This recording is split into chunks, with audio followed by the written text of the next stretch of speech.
నమస్తే, welcome to BRK health. నేను మీ కీర్తి. ఈరోజు మనతో పాటు ఉన్నారు ఆయుర్వేదిక్ నిపుణులు డాక్టర్ చెల్లిమెల శ్రీనివాస్ గారు మనతో పాటు ఉన్నారు. సార్ని అడిగి మనకున్న డౌట్స్ క్లారిఫై చేసుకుందాం. నమస్కారం సార్. నమస్కారం అమ్మా. తెల్ల జుట్టు వస్తుంది చాలా మందికి. ఈ తెల్ల జుట్టు నల్లబడడానికి ఎలాంటి రెమెడీస్ ఉన్నాయి సార్? నిజంగా చెప్పాలంటే జుట్టు తెల్లబడ్డం అనేది ఒక ఏజ్ అని కాకుండా, అంటే ఏజ్డ్ వాళ్ళు కాకుండా చిన్న ఏజ్లో కూడా చూస్తున్నాం. కాకపోతే ఇక్కడ ఒక అపోహ ఏంటంటే జుట్టు తెల్లబడ్డ జుట్టు నల్లగా అయిపోతుందా అంటే దానికి ఒకటే నేను చెప్తాను. మేము చేస్తాము ట్రీట్మెంట్, కానీ ఇప్పుడు ఒక 30 years వరకు మన బాడీ ఏంటంటే ఇమ్యూనిటీ బాగుంటుంది, రెసిస్టెన్స్ బాగుంటుంది, అబ్జర్ప్షన్ అంటే రిసీవింగ్ కెపాసిటీ బాగుంటుంది, కాబట్టి వాళ్ళల్లో ఛాన్సెస్ ఎక్కువ ఉంటుంది. వాళ్ళకి తగ్గించాం కాబట్టి సేమ్ 60 years వాళ్ళు కూడా వచ్చి వాళ్ళకి తగ్గింది కదా డాక్టర్ మాకు కూడా తెల్ల జుట్టు నల్లగా చేయంటే మాత్రం అది ఏజ్ రిలేటెడ్ ఉంటాయి. సో ఇక్కడ మనం ఎందుకంటే అది చాలా చూస్తుంటాం మేము, ఏజ్ ఫ్యాక్టర్ అనేది చాలా ఇంపార్టెంట్ ఉంటుంది.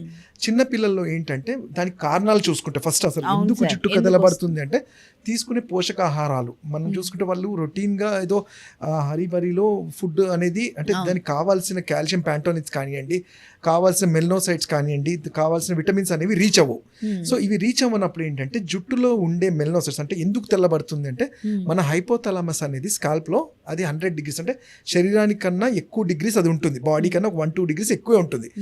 అక్కడ వేడి తట్టుకోలేక అవి ఆ సెల్స్ అనేవి మెల్నోసైట్స్ ఏవైతే ఉంటాయి కలరింగ్ ఏజెంట్స్ అవి గ్రేగా టర్న్ అవుతాయి, అంటే తెల్లగా టర్న్ అవుతాయి. కొన్నిసార్లు హెయిర్ ఫాలికల్స్ డ్యామేజ్ కూడా అవుతాయి. మీరు చూసుకుంటే పాతకాలంలో అంటే ఒక 15-20 years బ్యాక్ మనకి హెయిర్ కి ఆయిల్ పెట్టేవాళ్ళం. ఇప్పుడు రాను అసలు అది చాలా అరుదుగా చూస్తున్నాము. అంటే ఏదో పెట్టాలి అంటే దానికి పెద్ద తతంగమే ఉంటుంది, పెట్టుకొని వెంటనే స్నానం చేయడమో ఏదో చేయంటుంది. అంటే ఇక్కడ హెయిర్ కి ఆయిల్ పెట్టడం అనేది ఉట్టి హెయిర్ గ్రోత్ గురించి కాదు, స్కాల్ప్ స్ట్రెంథనింగ్ అంటాం. అంటే మన స్కాల్ప్ కి ఎంత ఆక్సిజనేషన్ మంచిగా అయితే హెయిర్ ఫాలికల్స్ అంత స్ట్రాంగ్ గా ఉంటాయి. సో వీటి వల్ల ఈ స్ట్రాంగ్ ఉండడం వల్ల గ్రే హెయిర్ కానివ్వండి, హెయిర్ ఫాల్ కూడా ఆగుతుంటాయి. సో అట్లా. అండ్ చిన్నపిల్లల్లో రావడానికి ఈ న్యూట్రిషనల్ డిఫిషియన్సీ అంటాము. పెద్దవాళ్ళలో కూడా ఒక్కొక్కసారి మల్టీవిటమిన్స్ లైక్ B12 కానివ్వండి, D3 తగ్గిపోయినా, జింక్ తగ్గిపోయినా కానీ హెయిర్ ఫాల్ అవుతూ ఉంటుంది. సో అందుకే వాళ్ళకి ఏంటంటే అలాంటి సప్లిమెంట్ ఇస్తే కొంతవరకు రికవరీ ఉంటుంది మంచిగా. ఇప్పుడు కరివేపాకుతో తెల్ల జుట్టు నల్లబడుతుంది అని అంటున్నారు సార్, అది ఎంతవరకు నిజం సార్? అట్లా ఒక్కదాంతో ఏదో అయిపోతుంది అది అందరికీ ఆపాదించలేమమ్మా.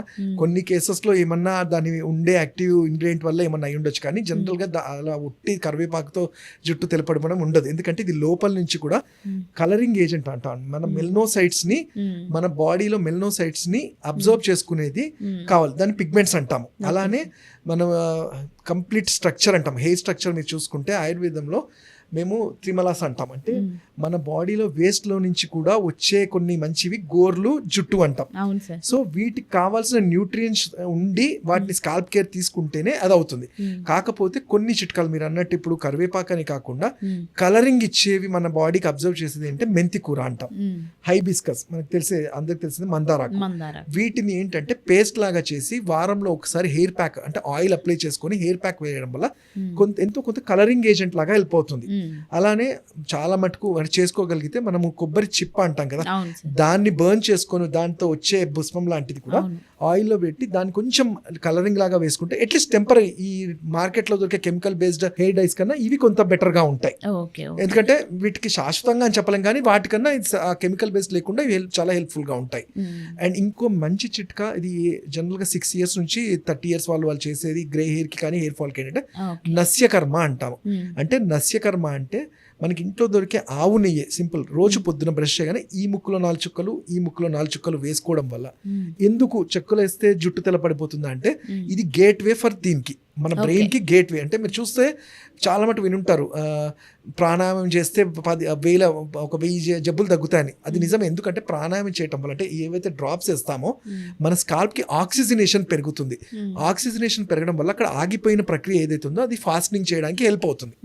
సో వీటితో పాటు ఆయుర్వేదం చెప్పినట్టు భృంగరాజ తైలం అని కానివ్వండి, ఇలాంటి కొన్ని తైలాలు అప్లై చేయటం, మంజిస్టాది కానివ్వండి, కొన్ని లోపల తీసుకునేవి, ఇవి చేయటం వల్ల లోపల మెటబాలిక్ కరెక్ట్ అవుతుంది, హెయిర్ కి కావాల్సిన కలరింగ్ కూడా ఉంటుంది, హెయిర్ స్ట్రెంథనింగ్ కూడా ఉంటుంది. అండ్ జనరల్ గా ఎండలో వెళ్ళినప్పుడు కొంచెం క్యాప్ పెట్టుకోవడము.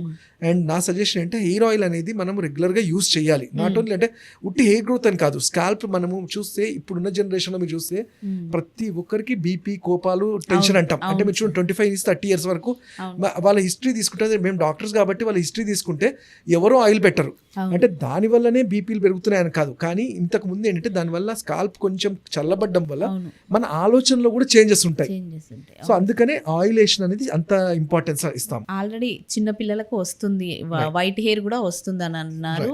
దానికి కారణాలు కూడా చెప్పారు కదా. వచ్చిన తర్వాత అంటే చిన్న పిల్లల్లో తొందరగా రికవర్ అయ్యే అవకాశం ఉంటుంది. తప్పకుండా ఉంటుంది, ఎందుకంటే వాళ్ళకి బాడీలో రిసీవింగ్స్ ఎక్కువ ఉంటుంది, ఇమ్యూనిటీ బాగుంటుంది కాబట్టి ఉంటుంది. నేను అదే చెప్తున్నాను, వాళ్ళకి సింపుల్ గా ఆవు నెయ్యి తినిపిస్తూ హెయిర్ ఆయిల్ అప్లై చేసుకుంటే, హెయిర్ ఆయిల్ లో కూడా నేను చెప్పినట్టు ఇంతకు ముందు గుంటకలగరాకు మనకి వీళ్ళని అడిగి కాయగూరలు అమ్మే వాళ్ళని అడిగినా వాళ్ళు తెచ్చిస్తారు, నీటి దగ్గర ఉంటుంది. దాన్ని మంచిగా పేస్ట్ లాగా చేసి అదే వారంలో 1-2 సార్లు అప్లై చేయటం, లేదా దాంతో చేసిన ఆయిల్ భృంగరాజ తైలం అప్లై చేయటము. వీటితో పాటు పోషకాహారాలు ఉన్నవి, విటమిన్ బి ఉన్నవి, అలానే D3 ఇలాంటివి ఉన్నాయి. లైక్ ఫర్ ఎగ్జాంపుల్ పిల్లల్లో ఆ క్యారెట్ ఇవైతే తీసుకుంటుంది మనం చెప్తూనే ఉంటాం. అలానే సాబుదానా అంటాం మనము, సాబుదానా దాంతో ఉప్మా కానీ జావా కానీ ఏదైనా చేయొచ్చు. అలానే మెంతి కూర అండ్ మునగాకు మనకి ఈజీగా దొరికాయి, ఎందుకంటే మునగాకులో విటమిన్ D3 ఇవన్నీ పుష్కలంగా ఉంటాయి కాబట్టి పిల్లలకి అది అలవాటు చేయాలి. ఐదర్ పప్పులో కానీ లేదంటే పౌడర్ చేసి చపాతీగా కానీ వాళ్ళకి చిన్నప్పటి నుంచి అలవాటు చేస్తే ఈ డిఫిషియన్స్ అన్ని నేచురల్ గా ఫుడ్ తోనే కంట్రోల్ అవుతుంది. అలానే స్వీట్స్ కూడా మన సున్నుండలు అంటాం, సున్నుండలు ఇలాంటి పల్లి పట్టి కానివ్వండి, చిక్కీస్ ఇలాంటివి తినిపించడం వల్ల కూడా ఈ న్యూట్రిషనల్ డిఫిషియన్సీని అధిగమించవచ్చు, వాళ్ళకి మంచి చేంజెస్ కనబడతాయి. అండ్ ఇంకోటి ఏంటంటే హెయిర్ ఫాల్ కూడా అనేది జనరల్ గా మనం ఏంటంటే నంబర్ ఆఫ్ టైమ్స్ కోంబ్ చేయమంటాం, అంటే వుడెన్ కోంబ్ తో 3 to 4 టైమ్స్ ఎక్కువసారి కోంబ్ చేసుకోవడం వల్ల సర్క్యులేషన్ అనేది బాగుంటుంది. అంటే మనము ఏది పడితే అది షాంపూస్ కూడా చాలా సెలెక్టివ్ గా హర్బల్ ఉన్నవి చూసుకొని యూజ్ చేయడం వల్ల కూడా మంచి ఉపయోగం ఉంటుంది. ఓకే సార్, మంచి ఇన్ఫర్మేషన్ ఇచ్చారు. Thank you so much. Thank you.